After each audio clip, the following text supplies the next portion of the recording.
নমস্কার, আমি doctor Arundhati Chakraborty, obstetrician and gynaecologist. এই ভিডিওটা স্পেশাল এডিশন ওয়ার্কিং মাদার্সদের জন্য। যারা কাজ করছেন, যারা ওয়ার্কিং আছেন, তারা যখন প্রেগনেন্সি টেস্ট পজিটিভ দেখেন, তাদের মাথায় ফার্স্ট কোয়েশ্চেনটা আসে, কিভাবে আমি প্রেগনেন্সি কন্টিনিউ করব আমার কাজ বন্ধ না করে। বিকজ প্রত্যেকটা ওয়ার্কিং মাদারেরই একটা ইন্ডিভিজুয়াল আইডেন্টিটি আছে, আর সেইটা তারা লুজ করতে চান। এবার ফিউ প্র্যাকটিক্যাল টিপস কী কী করতে পারেন আপনার কাজকে হ্যাম্পার না করে প্রেগনেন্সি যত দূর অবধি কাজ করা যায় সেটা। ফার্স্ট জিনিস, প্রেগনেন্সিতে স্টার্টিংয়ের ফার্স্ট ট্রাইমেস্টার হয়তো খুব একটা অসুবিধা হবে না, আদার দ্যান আপনার যাদের বমি খুব বেশি প্রবলেম হচ্ছে তাদের ফার্স্ট 10 উইকস অবধি হয়তো একটু অসুবিধা হতে পারে কাজ করতে। আদার দ্যান দ্যাট ফার্স্ট ট্রাইমেস্টারে খুব প্রচণ্ড অসুবিধা হয়। যেটা অসুবিধা হয় সেটা হচ্ছে ডেলি কমিউটটা নিয়ে অসুবিধা হতে পারে, খাওয়া দাওয়া নিয়ে অসুবিধা হতে পারে, এবং জিনিসপত্র মনে রাখা নিয়ে অসুবিধা হতে পারে। প্র্যাকটিক্যাল টিপ হচ্ছে প্রচুর অ্যালার্ম সেট করুন, টাইমে জল খাওয়ার জন্যে, টাইমে খাবার খাওয়ার জন্যে, টাইমে প্রত্যেকটা অ্যাপয়েন্টমেন্ট মনে রাখার জন্য প্রচুর অ্যালার্ম সেট করুন, যাতে ভুলে না যান। সবসময়তে আপনার ওয়ার্ক স্টেশনে যেখানে কাজ করছেন সেখানে অ্যাডিকুয়েট নিজে জলের বোতল রাখবেন, যাতে মোটামুটি কতটা জল খেতে পাচ্ছেন মোটামুটি মনিটর করতে পারেন। আপনার যেখানে কাজ করছেন সেখানে যেন adequate amount of healthy snacks থাকে। মানে যদি কোনো কাজ করতে করতে হঠাৎ আপনার মনে হয় যে সুগার ডিপ করছে, হঠাৎ মনে হয় খুব উইক লাগছে, খুব হাতের কাছে অ্যাভেলেবল স্ন্যাক্স কিছু যেন খেতে পারেন।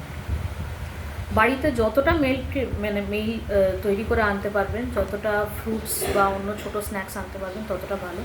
বাইরের খাবার যতটা কম রাখা যায়, কিন্তু যারা কাজ করছেন তারা পুরোপুরি অ্যাভয়েড করতে পারবেন না বাইরের খাবার, তাই বাইরের খাবারের মধ্যেও চেষ্টা করবেন যত হেলদিয়ার অপশানস খেতে পাচ্ছেন। ডাল, প্রোটিন যেগুলো সেগুলো একটু বেশি করে খাওয়ার চেষ্টা করবেন, সবজি টবজি যেগুলো যা ঠিকঠাক খাওয়া পসিবল সেগুলো খাওয়ার চেষ্টা করবেন। আর বাড়িতে যখন থাকছেন, যেটুকু সময় থাকছেন, যদি সেরকম পারেন তাহলে 2-3 দিনের ব্যাচেসে খাবার তৈরি করে রাখার চেষ্টা করবেন, যদি নিজেই সব কিছু করতে হচ্ছে। আর যদি বাড়িতে পসিবল হয় চেষ্টা করবেন যতটা মাঝে মাঝে ফ্রুটস জোগাড় করে রাখা পসিবল, নানান রকম ফ্রুটস জোগাড় করে রাখবেন। এটা আপনার যখন কাজে যাচ্ছেন তখনও খুব হেল্পফুল হবে, আর এমনিতেও আপনার স্ন্যাকিংয়ের জন্য দিস ইজ ভেরি হেল্পফুল।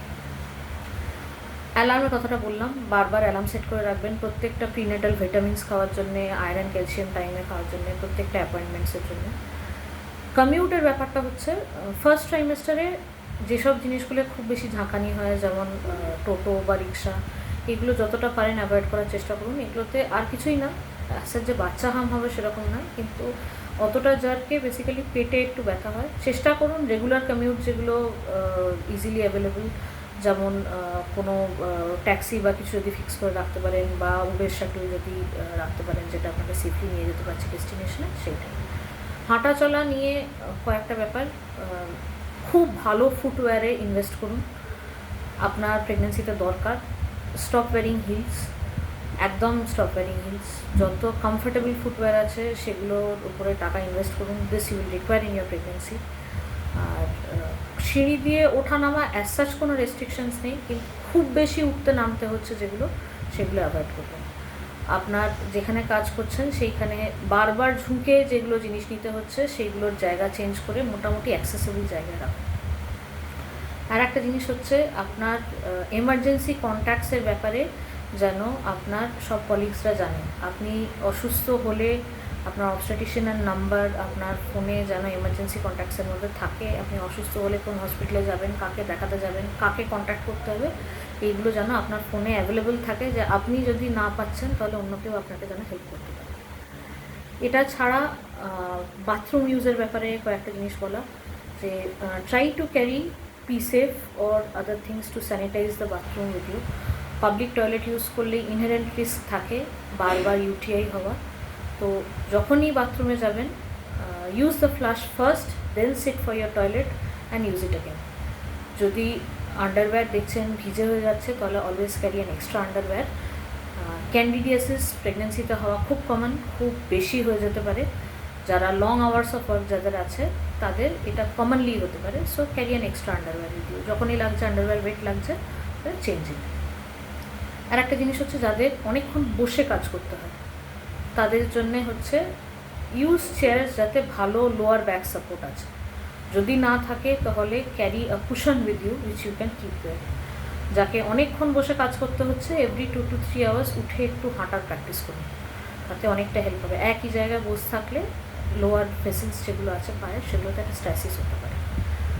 আর যাদের খুব বেশিক্ষণ দাঁড়িয়ে থাকার কাজ, তারা চেষ্টা করবেন যে every half an hour at least যেন বসতে পারেন। খুব বেশিক্ষণ দাঁড়িয়ে থাকবেন না, এটাতে আপনার পশ্চারাল হাইপোটেনশন হতে পারে, মানে হঠাৎ ব্লাড প্রেশার ফল হতে পারে, মাথা ঘুরে পড়ে যেতে পারে। Stay safe,